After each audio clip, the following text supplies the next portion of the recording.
2016년 페루 남부 쿠스코에서 촬영된 한 영상이 너튜브를 뜨겁게 달궜습니다.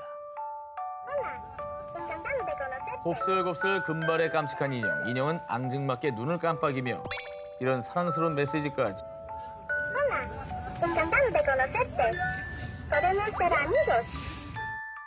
그런데요, 바로 그때 사람들 심장을 쿵 떨어지게 만든 장면. 인형 등 쪽에 있는 배터리 팩을 열어봤는데 아무것도 없었습니다. 배터리도 없었는데 마치 악령이 들어가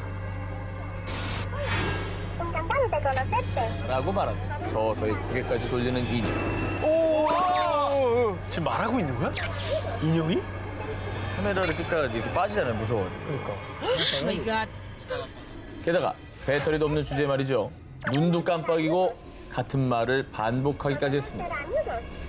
자, 이후에 페루의 배터리 없이 움직이는 인형은요, 페루판 척키로 불리기 시작을 했습니다.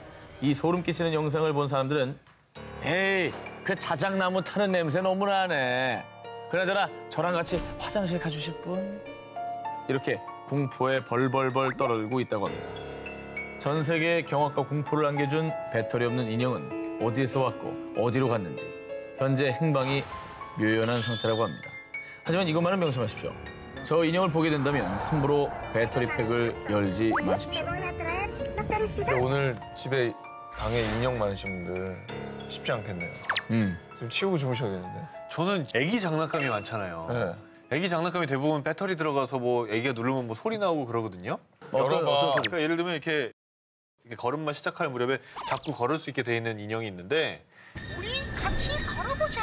우리 같이 걸어보자. 뭐 이러면 자꾸 소리가 나와요. 근데 지금 내가 말하는 것도 공포스럽잖아. 전혀 예상하지 못한 순간에도 이게 건드리면 소리가 나거든요. 배터리 있어요? 열었는데 배터리 없는 거 아니야?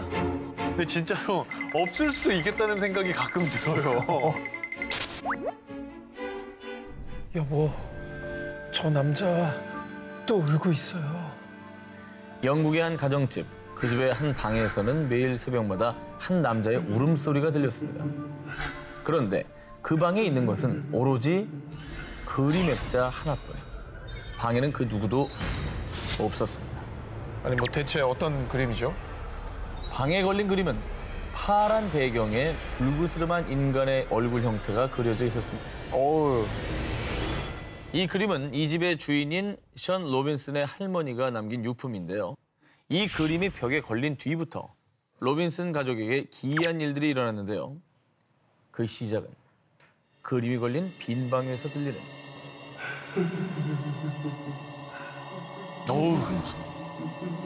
의문의 울음소리. 자기 집에서 그러잖아. 저게 실제라고 생각해요. 와, 얼마나 소름 끼칠까. 매일 밤 부부의 꿈속에는 희미한 얼굴에 키가 큰 남성이 자주 나타나기 시작합니다. 그러다가 심지어는 여보, 저 사람 뭐야? 꿈에서 깨어나면 악몽 속에 등장했던 그 남자가 침대 앞에 서서 부부를 지켜보다가 사라졌다고 합니다. 아 무섭다 이거 진짜. 아이고 아우. 당장 짐 싸서 나와야 되는 이사 거 아닙니까? 가야지. 왜 어떻게 살아요? 하루도 못 버틸 것 같은데. 게다가 더 미스테리한 것은 의문의 연기. 그림이 걸린 방에서 자욱한 연기가 이는데 연기 막 움직여. 야, 이걸 어떻게 받아들여야 되냐. 이 연기 속을 지나가면 극도의 한기까지 느껴졌다고 합니다. 뭐야. 심지어는 방문이 저절로 닫히는 모습까지 포착이 됩니다. 진짜? 그런데 말입니다. 그때 로빈슨의 뇌리를 스친 것이 있었으니 오래전에 할머니께서 그 그림을 보며 한 말. 이 그림에 화가의 피가 섞여 있다더구나. 실제 피가 말이야. 심지어 이 화가는 이 그림을 완성한 뒤 스스로 생을 마감했다고 했는데요. 아 뭐야. 아니 그걸 왜 이제야 기억해. 되게 중요한 말이구만. 이유를 뭐 정확히 알 수는 없지만 그 이후로도 계속 가족들에게 불미스러운 일이 일어나자 결국 로빈슨 부부는 할머니의 유품인 그림을 다시 지하실 깊숙이 숨겨두었다고 합니다. 새벽마다 울부짖는 미스테리한 그림. 지하실에선 지금도 그 울음소리가 들리고 있을까요? 2008년 2월 미국의 종교 잡지 뉴 옥스퍼드 리뷰에 실린 한 논문. 그 그런데 이 논문은 전 세계적으로 큰 파문을 낳았습니다. 왜요? 뭔데? 무슨 논문인데 그래도? 논문의 정체. 미 유명 N대학교 임상심리학과 교수이자 정신과 의사 리처드 갤러거가 쓴 논문의 제목은 악령 빙의에 관한 케이스입니다. 의사 리처드가 약 10년 전에 직접 겪었던 엑소시즘을 생생하게 기록한 논문이었죠. 의사는 과학을 통해서 그렇죠. 의사를 행하는 사람인데 이게 악령 같으면 비의과학이기 때문에 약간 믿기 힘들다 이렇게 얘기해야 되는 거 아닌가요? 근데 그런 의사가 썼기 때문에 의학계에서 엄청난 논란이 됐겠네요. 그렇죠. 그도 원래는 악령 따위는 개나 줘버려 라고 주장하는 엑소시즘 회의론자였습니다. 그런데 1998년경 그의 인생을 180도 뒤바꾸는 일이 일어납니다. 의사 리처드는 한 신부의 부탁으로 39세 여성 줄리아를 진찰하게 됐는데요. 그런데 악령의 목소리가 들려요. 제발 저 좀 도와주세요. 감히 내까지 깨 나를 감당할 수 있을까? 정말 악령의 모습처럼 검게 변한 얼굴로 알 수 없는 말을 내뱉는 줄리아. 의사 리처드는 난생 처음 보는 증상에 어떠한 진단도 내릴 수가 없었습니다. 헐. 하지만 결국 1998년 6월 카톨릭 사제들과 함께 엑소시즘에 참여했는데요. 그런데 말입니다. 당시 더운 여름인데도 불구하고 방안은 마치 한겨울처럼 냉기가 가득. 심지어 그녀는 한 번도 배운 적이 없는 라틴어와 스페인어를 미친 듯이 말하기도 했고요. 소름이다. 어떻게 알아? 그리고 엑소시즘이 진행되는 동안 줄리아 주변에 물건이 날아가거나 헐. 그녀의 몸이 붕 떠오르는 등 과학적으로 절대 설명할 수 없는 기현상들이 계속됐다고 합니다. 그 뒤 줄리아가 암 말기 상태라는 말을 마지막으로 연락이 끊겼다고 합니다. 그 악령이 그 기회마저 앗아간 것 같은 느낌이 들죠. 안타까운데요. 하지만 한편 강력한 악령에 빙의된 줄리아를 통해 악령의 존재를 확신한 의사 리처드는 국제퇴마협회 고문으로 활동하며 100건 이상의 엑소시즘에 참여한 그는 그 뒤에 사제들과 함께 생생하고도 오싹한 경험을 논문으로 발표한 것이죠. 의사가 실제로 악령이 있다고 논문을 통해 얘기한 거니까 더욱더 소름 끼치네. 그렇죠. 악령의 존재를 인정한 의사 리처드는 마지막으로 이런 말을 남겼습니다. 나는 무엇보다 과학적인 증거를 믿습니다. 그리고 줄리아, 아니 악령은 존재한다. 지금으로부터 30여 년 전 우리나라의 한 영화 촬영장에서 벌어진 일입니다. 우리나라야. 바로 1985년에 개봉한 공포 영화 목 없는 여살인마인데요. 영화 촬영 장소 섭외를 위해 경기도 청평의 한 별장을 방문한 김영한 감독. 음산한 외경에 미로 같은 내부. 그는 이 별장을 보자마자 단번에 마음에 들었죠. 그렇게 이 별장에서 시작된 공포 영화 촬영. 하지만 이때까지만 해도 아무도 몰랐습니다. 이곳에서 어떤 일이 벌어질지를 말이죠. 김영한 감독이 직접 밝힌 미스터리한 사건들. 먼저 이 영화의 첫 장면에 등장하는 고양이에서 시작됩니다. 주인공의 혼이 깃든 만큼 중요한 역할인 고양이. 그런데 촬영을 위해 고양이를 찾으러 간 조 감독은 그만 깜짝 놀라고 마는데요. 그 이유는 조금 전까지만 해도 멀쩡했던 고양이가 피를 토한 채 죽어있던 겁니다. 그것도 한 마리가 아닌 무려 200여 마리의 고양이들이 말이죠. 갑자기? 갑자기 200마리가? 200마리가. 원인 모를 고양이들의 떼죽음. 결국 그날 밤 조 감독은 촬영을 위해 급하게 고양이를 구하러 갔는데요. 그런데 그때 조 감독이 낸 교통사고로 한 명은 사망, 한 명은 중경상. 고양이도 죽고 사람도. 와, 무섭다. 그런데 미스터리한 일은 여기서 끝이 아닙니다. 촬영하던 도중 안전장치로 설치해놓은 피아노 줄이 갑자기 끊어지면서 촬영 중이던 배우가 의식불명에 빠지기까지. 어머. 헐. 이 정도면 심한 사고가 계속 일어나네. 그렇게 간신히 겨우겨우 영화 촬영을 끝마친 김영한 감독. 마지막 촬영 날 그간 신세를 진 청평 별장 주인에게 인사를 건넸는데요. 그런데 촬영 다 했어요?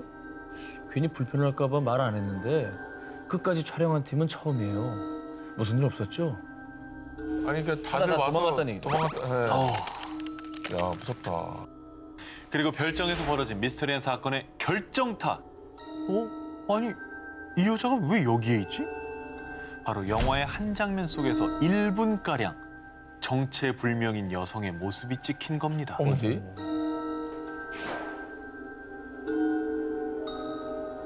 화면 속에 이 약간 좌측 쪽에 그다음 이제 여자 같기도 하고 그런 인물이 상당히 중요한 장면에 서 있는 걸 보고 전혀 예상하지 못했고 그 현장에 있던 사람도 못 본. 그런데 김영환 감독은 이 얼굴이 어딘가에서 낯이 익었답니다. 에? 그 이유는 10년 전 그가 조감독이 된 시절에 영화 촬영을 하다가 안타깝게 감전사로 숨진 여배우와 이 화면 속의 여배우가 무척 닮아 있었다. 뭐야. 뭔가 세상을 떠났다. 다시 나타나고 있다는 거죠. 소름. 미스터리한 사건들부터 숨진 여배우의 원혼까지 과연 그 별정에는 어떤 한이 서려 있는 걸까요? 2015년 6월 아르헨티나 로사리오 산타페 고속도로 톨게이트에 요금 정산원들이 집단 농성에 나섰습니다. 우린 밤에는 절대 근무 못합니다. 무섭고 소름 끼쳐서 절대 못한다고요.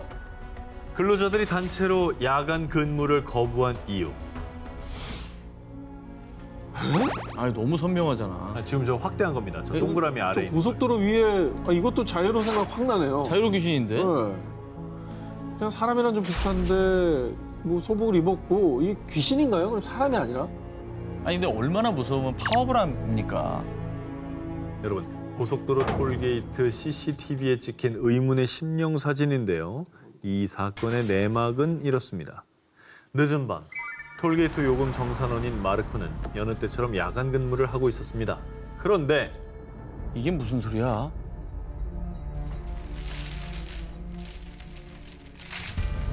마치 쇠사슬을 끄는 듯한 정체불명의 쇳소리가 들리더니 갑자기 열렸다 닫히는 창문. 놀란 마르코는 동료의 장난으로 생각해 급히 주변을 확인해봤는데요. 하지만 주변엔 아무도 없었습니다. 그 이후에도 마르코뿐 아니라 또 다른 동료들도 같은 현상을 경험했는데요.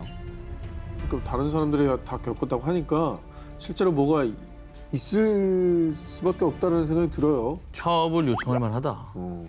그래서 매일같이 공포와 두려움에 떨던 직원들은 결국 CCTV를 돌려봤는데요. 그런데 에이, 이 뭐야? 귀신이야. 그동안 귀신이 한 짓이었어. CCTV 속 충격적인 장면. 그 이상한 경험을 했던 그때 흰 옷을 입은 사람의 형체가 갑자기 나타났다가 사라진 겁니다. 어머나. 결국 요금 정산원들이 집단으로 야간 근무 폐지를 요구하는 사태까지 이어진 겁니다. 무서웠어. 사실 모르면 그냥 좀 넘어갈 수 있었을 텐데 이걸 이제 다 같이 CCTV를 본 이상 무서워서 어떻게 또 근무하겠습니까?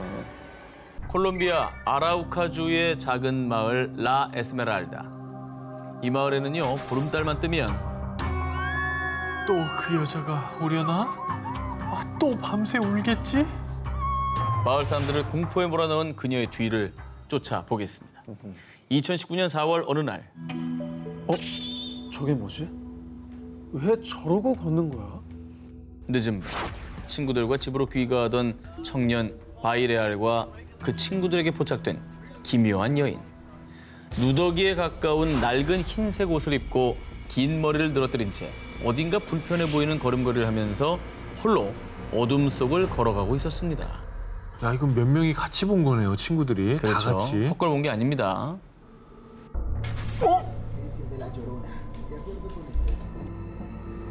쟤 사람이 아니야. 자, 그런데 청년 바이레알은 무섭기도 했지만은 왠지 모르게 그녀에게서 눈을 뗄 수가 없었다고 합니다. 그래서 바이레알 일행은 조심스럽게 그녀의 뒤를 밟았습니다. 그런데 한참을 걷던 그녀의 걸음이 멈춘 곳은 다름 아닌 공동묘지였습니다. 공동묘지면 너무 무섭잖아. 거기까지 왜 왜 따라가? 무섭게 따라갔냐고요. 묘지에 들어선 여자는 아이의 무덤으로 추측되는 한 작은 무덤 앞에 멈춰 서더니 갑자기 흐느끼기 시작했습니다. 아이고. 지금까지 들리던 울음소리가 저 여자였나 봐. 근데 저 여자 왠지 우리 보는 것 같지 않아? 그런데 그 순간 갑자기 여자가 괴성을 지르더니 몸이 허공에 떠오르기 시작을 했고요. 공중에 떠오른 여자는 발이 보이지 않았습니다. 나 지금 약간 소름 돋았어. 공포에 질린 바이레알과 친구들은 혼비백산 공동묘지를 나와 도망쳤다고 합니다. 이 마을에서 나고 자란 어른들은요. 그 여자가 분명히 요로나 우는 여인 귀신을 요로나라 불렀습니다. 과거에 심한 정신질환을 앓다가 자기 자식들을 강에 빠뜨려 죽인 뒤 자기도 강에 몸을 던진 한 엄마가 있었다고 합니다. 그래서 다들 그 여자가 아닐까 생각을 했다고 합니다. 자기가 죽이고서도 미안해서 그럼 우는 거야. 그래 그렇죠. 엄마가 그래서 우는 거죠. 아기 무덤에서. 그런데요, 이게 그냥 옛날 이야기가 아니라 지금도 목격되고 있는 사실. 지난해에는 무려 열흘간이나 마을에 출몰해 사람들이 공포에 떨었다고 합니다. 그리고 지금도 보름달이 뜰 때면 기괴한 울음소리가 온 마을에 울려 퍼진다고 합니다. 조용했던 마을을 공포에 빠뜨린 우는 여자. 그 여인은 요로나가 맞을까요? 대체 무슨 이유로 마을을 떠나지 못하고 있는 걸까요? 2016년 관객 수 680만 명을 기록하며 극장가의 흥행 돌풍을 일으킨 영화 곡성. 와타시와 아크마다. 자, 그런데 말입니다. 곡성 개봉 후에 영화 스태프가 밝힌 곡성보다 더 무서운 충격적인 얘기가 있었습니다. 때는 곡성 촬영이 한창이던 어느 날, 배우와 스태프들은 경기도 양수리에 위치한 세트장에 모였습니다. 평소와 다름없이 순조롭게 촬영을 하던 중 모니터를 하던 의상 팀장이 이상하게도 계속 천장이 신경 쓰였다고 합니다. 천장? 어라? 왜 저기만 저렇게 자꾸 흔들거리지? 천장에 달아놓은 수십 개의 조명들 중 다른 조명은 멀쩡한데 유독 하나만 자꾸 흔들린 겁니다.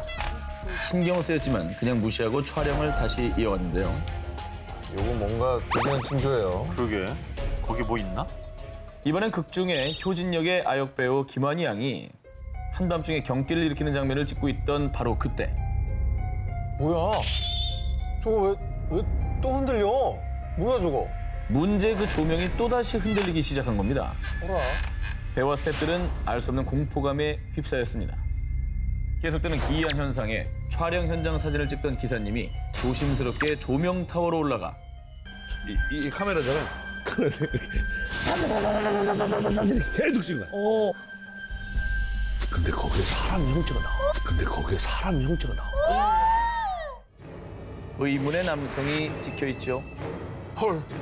전선이 엉켜 있는 조명 타워 한쪽 구석에 서서 카메라를 노려보는 듯하죠. 와 저거 완전 심령사진. 진짜 무서운데 이거? 그냥 도망가고 싶었을 것 같아. 자, 다들 아시겠지만 촬영을 하던 경기도 양수리 세트장은 영화 관계자들 사이에서 귀신이 출몰하기로 유명한 곳입니다. 그럼. 배우 김남길 씨도 영화 모던보이 촬영 당시 뭔가 이상한 형체를 본 뒤 온몸에 닭살이 확 돋았다는 경험담을 얘기한 바 있습니다.